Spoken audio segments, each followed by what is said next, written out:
Matagal nang naghahanda ang Ukraine para dito. Unti-unti nitong pinahina ang makinarya ng digmaan ng Russia, pinapalambot ang mga puwersa ni Putin sa paglipas ng panahon. Ngayon, umatake ang Ukraine at binutas ang harapan ng Russia sa isang mabagsik na paglusob. Nag-iwan ng 75 kilometrong pilat sa depensa ng Russia. Nakakahiya ito sa Russia at nakakababa ng dangal. Habang bumubukas ang harapan ng Russia, binabawi ng Ukraine ang teritoryo nila para mapaatras ang Russia. Matapos mawalan ang Russia ng mga illegal na Starlink terminal na ginagamit nila para sa lahat mula sa simpleng komunikasyon sa labanan hanggang sa kanilang mga pag-atake gamit ang drone na pangmalayo at panggitnang distansya.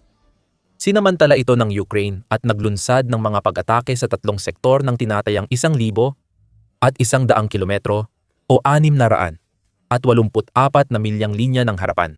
Pinaalis ng Ukraine ang mga puwersang nanunuot ng Russia at nabawi ang mga teritoryong inabot ng ilang buwan bago nasakop. Ang mga numero ay nakakahiya para kay Putin.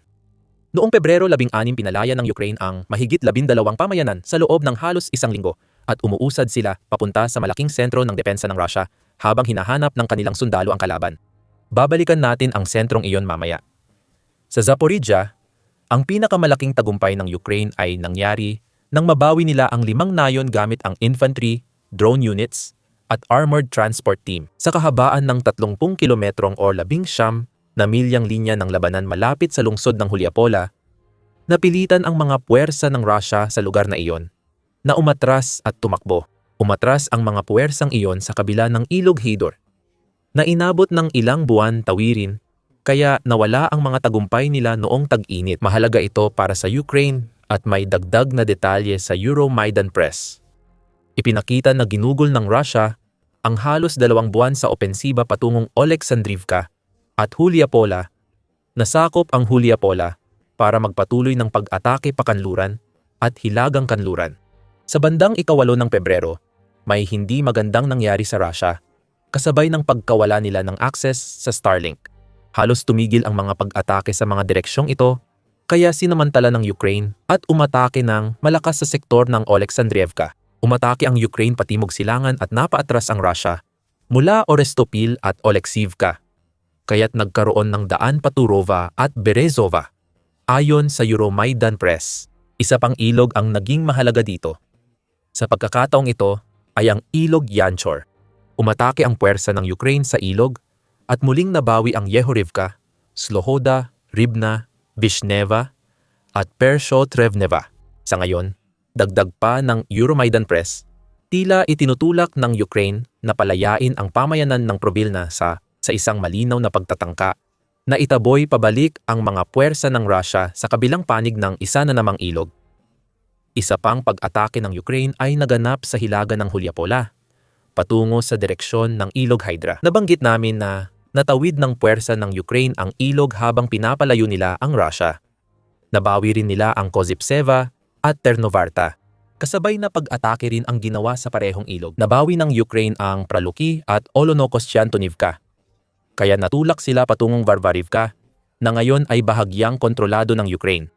Naglunsad din ang Ukraine ng matinding pag-atake sa lugar na kontrolado ng ika-58 Combined Arms Army ng Russia, ayon sa Euromaidan Press. Hindi pa tiyak kung nakuha ng Ukraine ang mahahalagang pamayanan sa pag-atake. Nagtagumpay naman itong mapaatras ang mga unit ng Russia sa mga rehiyon ng Stepnohirsk, Lukyanivska at Primorska, pati na rin ang tuluyang pagpigil sa mga pag-atake ng Russia sa kahabaan ng Stepova-Pavlivka axis.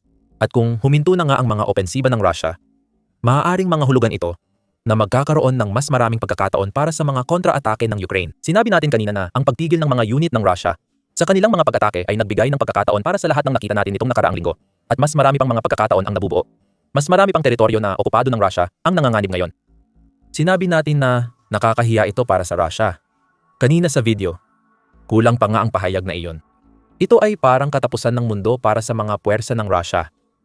Ang mga commander na buong yabang na nag-ulat sa kanilang mga nakakataas na nakuha nila ang teritoryo, ngayon ay kailangang bumalik at ipaliwanag kung paano nila nawala ang lahat ng teritoryong iyon. Napatunayang walang halaga ang mga sundalong isinakripisyo sa gilingan ng karne ng digmaan, tulad ng pagtrato ni Putin sa kanila. Nagawa ng Ukraine sa loob ng 1 linggo ang inabot ng mahigit 2 buwan bago nagawa ng Russia. At tatalakayin natin maya-maya lamang kung paano nagawang maisakatuparan ng Ukraine ang lahat ng ito. Una, may ilang numero pa tayo na nagdulot ng seryosong problema para sa Russia papunta sa sakuna. Maaaring nahulaan mo na, ang paglaya ng napakaraming baryo ay nangangahulugan na malaki ang naging pagsulong ng Ukraine sa linggo bago ang Pebrero 16, nagbigay ang Euromaidan Press ng isang bilang na nagpapakita na nagawang mabawi ng Ukraine ang 10.5 kilometro o mga 5.7 milya ng teritoryo mula sa Russia sa buong bahagi ng front kung saan inilunsad nila ang kanilang mga kontra-atake. Kahanga-hanga na iyon sa sarili nito. Mas lalo pa itong gumanda dahil ayon sa France 24, ang naturang tagump ay nangangahulugan ng mas malaki pa kaysa roon. Sa loob ng wala pang isang linggo, nabawi ng Ukraine ang 200 at 1 kilometro kwadrado o mahigit 77.6 na milya kwadrado mula sa Russia, na siyang pinakamalaking tagumpay na nakuha ng Ukraine sa halos 2 taon at kalahati ng digmaan. Huling nabawi ng Ukraine ang ganitong kalaking teritoryo noong hindi nagtagumpay ang kanilang kontra-opensiba noong tag-init, 2023. Gayunpaman, inilunsad ang kontra-opensibang iyon na may tahasang layunin na mabawi ang pinakamaraming teritoryo hanggat maaari. Iba ito. Oo, maraming teritoryo ang nabawi ng Ukraine sa napakaikling panahon. May tiyak na layunin ang mga paglaya na ito, na ipapaliwanag namin kung mananatili kayo hanggang dulo ng video. Balikan natin kung paano ito nagawa ng Ukraine. 2 pangunahing salik ang nakaapekto dito. Isa na ang Starlink na ilang beses na nating nabanggit. Malaking papel ang ginampanan ng pag-shutdown ng Starlink sa nagawa ng Ukraine, gaya ng ipinaliwanag ni Preston Stewart sa kanyang masusing pagsusuri sa tagumpay ng Ukraine. Sabi niya, napansin din ng ibang analyst na ang pagkawala ng Starlink sa Russia ay nakapigil sa mga drone nila. Bahagyang tama ito at maaring walang kaugnayan sa ginawa ng Ukraine kamakailan. Oo, ilang drone ng Russia ang gumamit ng Starlink, ngunit gaya ng binanggit ni Stewart, karamihan sa mga drone na gumamit ng Starlink ay mga long at medium range drone na ginagamit ng Russia para atakihin ang Ukraine. Sa likod, posibleng nagpapatuloy ang mga operator ng FPV drone ng Russia sa mga rehiyon ng Zaporizhia na kamakailan lang nakuha ng Ukraine. Gayunpaman, maaari mong sabihin na ang pagkawala ng mga mid-range drone ay nangangahulugan na hindi nagawa ng Russia na pahinain ang pag-atake ng Ukraine na paparating. Ang pangunahing issue sa Starlink ay ang pagkawala ng komunikasyon ng mga sundalong Russia. Sabi ni Stewart, naapektuhan nito ang komunikasyon at paggamit ng ilang drone. Isipin mo ang epekto nito sa Russia. Noong 2025 at papasok ng 2026, plano nilang magpadala ng maliliit na unit na pumupuslit para magtayo ng mahihinang depensa sa loob ng Ukraine. Lubos na umaasa ang mga pumupuslit na iyon sa komunikasyon mula sa kanilang command para malaman kung saan sila pupunta, ano ang dapat nilang gawin, at kailan, o kung darating ba ang mga reinforcement para tulungan silang gawing tunay na linya ng labanan ang maliliit na posisyon na kanilang nabuo. Dahil sa pagkawala ng Starlink sa Russia, nawala ang komunikasyon at ang natira ay maliliit na grupong sundalong parang bulag. Hindi nila alam kung saan sila pupunta o kung ano ang susunod nilang dapat gawin. Ang magagawa na lang nila ay magtago sa kanilang mahihinang depensa at umasang hindi sila mahahanap ng mga unit panalakay ng Ukraine. Hindi naging maganda ang kinahinatnan para sa mga sumalakay. Ang pangalawang dahilan kung bakit nagawa ng Ukraine ang kahangahangang kontra-opensiba nito ay dahil gumamit ito ng bagong estratehiya para labanan ang estratehiya ng pagsalakay ng Russia, paliwanag ni Stewart, at binigyang diin na nakabuo ang Ukraine ng bagong taktika. Bumubuo ito ng maliliit na unit na lumalabas para magsagawa ng misyon ng paghahanap at pagsira sa mga sumasalakay sa teritoryo nila. Sabi ni Stewart, ang mga grupong ito ay maaring platoon na may 12 hanggang 20 sundalo na tungkulin pasukin ang gray zone na okupado ng Russia at alisin ang bakas ng sumasalakay. Habang sila ay sumusulong, mayroon silang napaka-detalyadong impormasyon tungkol sa lugar na kanilang papasukin at mayroon silang tiyak na layunin. Dumaan sa serye ng mga gusaling ito, linisin hanggang dito, at pagkatapos ay huminto, at pagkatapos ay magpahinga at magtipon muli, paliwanag ni Stewart tungkol sa paraan ng Ukraine. Isa itong sistematikong paraan at napatutunayang napaka-epektibo sa pagharap sa mga grupong nag-i-infiltrate na sinusubukang gamitin ng Russia para magpanggap na may kontrol sa mga teritoryong halos hindi naman nila nahahawakan. Bago pa man ang malalakas na kontra-atake ng Ukraine, sobra nang pinalawak ng Russia ang kanilang harapan. Habang pinagsama ng Ukraine ang flexibility at lakas ng kanilang mga unit, palihim na pumapasok ang Russia para sirain ang puwersa ni Putin at bawiin ang teritoryo. Sabi ng isang Ukrainian na sundalo sa Army Inform, hinuhuli at winawasak namin ang mga nagdidikit ng bandila. Si Colonel Vladislav Voloshin, ang tagapagsalita ng Defense Forces ng Ukraine sa Timog na nag-ooperate sa direksyon ng Hulyapola at Oleksandrivka. Pero nakita natin na muling nabawi ng Ukraine ang napakaraming teritoryo nitong nakaraang linggo. Kapag natukoy namin ang mga grupong ito na nakapasok, nililinis namin ang mga pamayanan mula sa kanila. Paliwanag ni Voloshin. At idinagdag pa niya. Binibigyang diin ko na ang mga pamayanang ito ay noon pa man at hanggang ngayon ay nasa ilalim ng aming kontrol. Hindi ito nakontrol ng mga Ruso. Hinahanap lang talaga namin ang mga nagdidikit ng bandilang ito na nakapasok at pinupuksa sila. Sa madaling salita, binabawi ng Ukraine ang kung ano ang kanila. At binabawi nila ang teritoryo mula sa mga puwersang Ruso na halos hindi naman ito nahawakan sa simula pa lang. Mamaya, ipapaliwanag namin ang layunin ng Ukraine sa serye ng kontra-opensiba. Pero bago iyon, ito ang The Military Show. Nagbibigay ng buong larawan, hindi lang headlines. Mag-subscribe na ngayon para laging nauuna sa balita gamit ang araw-araw na mga update. Mahina ang naging tugon ng Russia sa mga nakamit ng Ukraine nitong nakaraang linggo. Tahimik ang Ministry of Defense. Kaya mga Russian military blogger na lang ang nagpapaliwanag sa malaking pinsala ng Russia. Karamihan sa kanila ay nag-uulat ng halos totoong sitwasyon. Ayon kay Stewart, may isang lalaki na ang pangalan ay Yuri Podolyaka. Napilit na minamaliit ang mga nagawa ng Ukraine sa pamamagitan ng paglalarawan dito bilang isang pagtatangkang gawin ang isang bagay na hindi naman talaga sinusubukan ng Ukraine. Sabi ni Stewart, sinabi ni Podolyaka na hindi ganoon kaepektibo ang pagsulong ng Ukraine habang hindi pinapansin ang mga nasakop na teritoryo. Sinabi ng blogger na ang Ukraine ang napigilan sa buong front. Sa nakaraang 24 na oras, hindi nagtagumpay ang assault corps ng sandatahang lakas ng Ukraine at hindi na rin nila kayang magsagawa ng seryosong kontra-opensiba. Ayon kay Stewart, na sumipi sa military blogger, kahit may mga baryo pang napalaya, ramdam na nila ang epekto ng mga naunang pagkalagas at ang mga unit ng sandatahang lakas ng Russia ay malinaw na handa at nagawa nilang ipatupad ang sarili nilang kontra-stratehiya. Talaga Yuri, yan ba talaga ang paninindigan mo? Kabaligtaran ito ng totoong nangyayari. Tulad ng sabi ni Stewart, salungat ang pahayag ni Podolyaka sa ibang Russian military bloggers. Parang may projection dito. O baka mali lang ang pagsusuri ni Podolyaka sa kilos ng Ukraine nitong linggo. Parang ipinapakita itong malaking counter-offensive. Tulad noong tag-init ng 2023 na dapat ay babawi ng malalawak na teritoryo. Pero hindi ganoon. Matalino ang Ukraine at hindi nila isasakripisyo ang 10,000 sundalo para lang doon.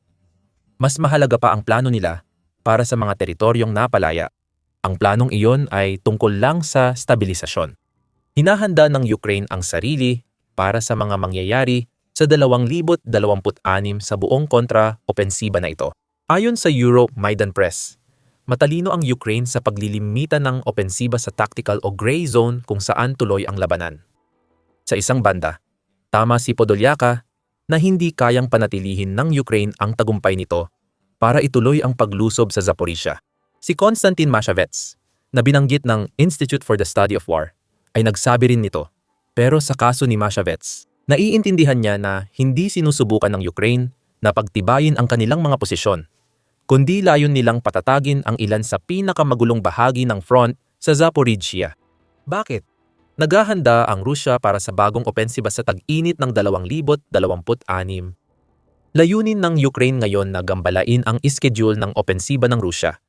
Ayon kay Mashavets noong Pebrero 5, lahat ng hakbang ng Ukraine para maantala ang opensiba ay nagpapababa sa tsansa ng puwersa ni Putin na makakuha ng teritoryo. Sa tag-init sa Ukraine, matigas ang lupa, may lilim mula sa mga puno, at ligtas kumilos sa gabi nang walang panganib ng hypothermia.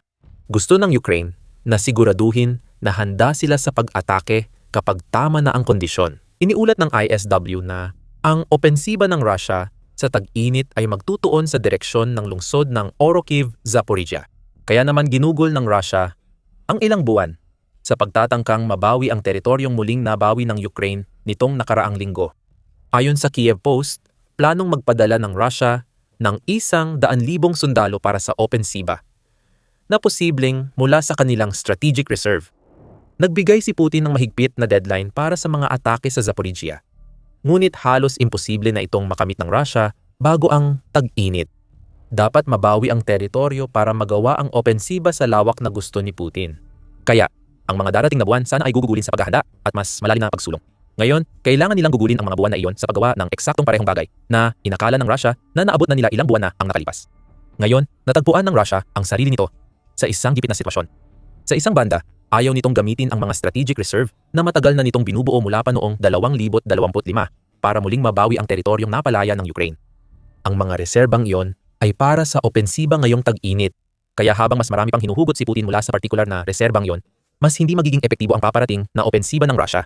Pero, sa kabilang banda, kung iiwan ang napalayang teritoryo sa kamay ng Ukraine, ibig sabihin ay gumuho na ang tinutungtungan ng Russia na kailangan nila para simulan ang opensibang iyon. Mauubos ang tag-init sa pagtatangkang bawiin ang nawalang teritoryo bago pa makagawa ng dagdag na pagsulong. Sinira nito ang plano ni Putin na gamiting alas sa negosasyon ang nasakop na teritoryo. Ang pagpuwersa sa kahiyahiyang pag-atras ng Russia ay mahusay na hakbang ng Ukraine. Tulad ng nabanggit sa video, ang layunin ng Ukraine na patatagin ang frontline ay hindi ibig sabihin tapos na ang pagbawi nila ng teritoryo mula sa Russia. Sabi ni Stewart, maaaring susunod na target ng Ukraine ang baryo ng Uspanivka. May saysay iyon. Ang baryo ang sentro ng depensibong setup ng Russia na malamang ay nangangahulugan na ito ay isang logistical na node kung saan dumadaan ang iba pang pag-atake ng Russia papasok sa mas malalim na bahagi ng Zaporizhia. Ang pagkuha sa depensibong setup na iyon ay lalo pang magpapahina sa Russia at nagpapahirap kay Putin na makamit ang mga layunin niya ngayong tag-init. Ang pagkawala ng Uspanivka ay magiging lalo pang masakit para sa Russia dahil okupado na nila ang lugar mula pa noong unang bahagi ng Nobyembre 2025 at ginagamit nila ito upang harangin ang mga unit ng Ukraine na lumalaban sa rehiyon ng Novomykolaievka. Kaya maaaring makakita pa tayo ng isang pagsulong ng Ukraine patungo sa Uspanivka. Ngunit malamang na iyon na ang huli para sa kanilang kontra-opensiba. Kapag nakuha na ang lugar na iyon, ililipat ng Ukraine ang kanilang focus sa mga kailangang gawin para maghanda sa tag-init. Makikita nating inaalis ng Ukraine ang gray zone sa usapan. Bagong konsepto ang gray zones at sumikat ito noong digmaan sa Ukraine matapos gamitin ng Russia ang kanilang mga taktikang paglusot. Bago ang digmaan, matatag na ang ideya ng mga linya ng labanan. Nagtatayo ang bawat panig ng depensa sa matibay na linya. At ang mga pag-atake ay inaayos para itulak ito pasulong o paatras. Depende kung mananakop o tagapagtanggol ang umatake. Pero sa Ukraine, ang mga linya ng labanan ay naging malabo. May mga gray zone na kadalasan ay umaabot ng milya-milya na nabuo. Sa mga lugar na ito, walang panig ang makakapag-angkin ng lehitimong kontrol sa isang bahagi ng teritoryo dahil pareho silang gumagalaw sa loob nito. Halimbawa, maaaring magtago ang unit ng Rusya sa teritoryong binabantayan pa rin ng drone ng Ukraine kahit nakalusot na sila sa likod ng mga linya ng labanan. Hindi pa nasasakop ng Rusya ang teritoryong iyon. Pansamantala lang ang pwesto nila at mawawala rin kapag nadiskubre ang mga sumalakay. Ang paglikha ng gray zone ng Rusya ay nagpapahintulot maghasik ito ng kaguluhan sa likod ng Ukraine na siyang pumipilit sa Ukraine na gumawa ng mga bagay tulad ng magtalaga ng mga tropang pandigma para sa mga kontra-atake na nakita natin sa linggo bago ang Pebrero 26. Kahit na naging epektibo ang mga kontra-ataking iyon, mas gugustuhin ng Ukraine na hindi na lang harapin ang mga gray zone. Gusto nito ng matatag na mga linya at ganap na kontrol sa teritoryo. Dahil ang dalawang bagay na iyon ay nagbibigay daan para makagawa ng mga fortification. Iyan ang malamang na makita natin sa Ukraine bago at pagkatapos ng planong paglaya ng Uspanivka. Tulad ng itinuro ng Euronews, nahihirapan na ang Rusya na makuha ang mga staging point na kailangan nito para sa kanilang opensiba ngayong tag-init. Nakuha ng Ukraine ang ilan sa mga puntong iyon gamit ang kanilang nakakamanghang kontra-opensiba. Ngayon, ang mga napalayang teritoryo ay palalakasin at gagawing depensibong himpilan na dudurog sa mga sundalong Ruso na susubok muling sumakop. Dahil dito, lalong lumalayo ang linya ng labanan mula sa Zaporizhia. Ayon kay Stewart, kasabay ng galaw na iyon, kayang palakasin ng Ukraine ang mga fortifikasyon at gumawa ng kill zone sa napalayang teritoryo. Makakatulong ito sa Ukraine na pahinain ang puwersa ng Russia ngayong tag-init. Kaya mapipilitan ang Russia na magbayad ng malaking halaga ng dugo para sa teritoryong akala ni Putin at ng kanyang mga kasabwat na hawak na nila. Ang mga kill zone na ito na matatagpuan sa buong linya ng harapan at maaaring umabot ng hanggang 15 kilometro o 73 milya ay pipilitin ang mga sumasalakay na Ruso na ilagay ang kanilang buhay sa kamay ng mga Ukrainyano. Sa bawat pagtatangka nilang umabante kahit isang hakbang, laging may posibilidad na may drone na nagmamasid. At ngayon, may network na ang Ukraine ng mahigit 100 mga pamayanan at maaring madagdagan pa ito. Kaya nitong gawing mas malawak at malupit na kill zone laban sa Russia ngayong tag-init kaysa sa kontra-opensiba ng Ukraine sa Zaporizhia. Ang nakikita natin dito ay ang katalinuhan ng estratehiya ng digmaan ng Ukraine. Napalaya nito ang mga teritoryo upang isulong ang henyong paraan ng paglaban sa Russia na gumagamit ng mga drone at modernong sistemang militar para magdulot ng matinding kaswalti. Alamin ang estratehiyang magiging ikalawang yugto ng kontra-opensiba ng Ukraine sa aming video. Kung nagustuhan mo ang video, mag-subscribe sa The Military Show para sa higit pang pagsusuri ng mga pinakabagong kaganapan sa digmaan sa Ukraine. Salamat sa panonood.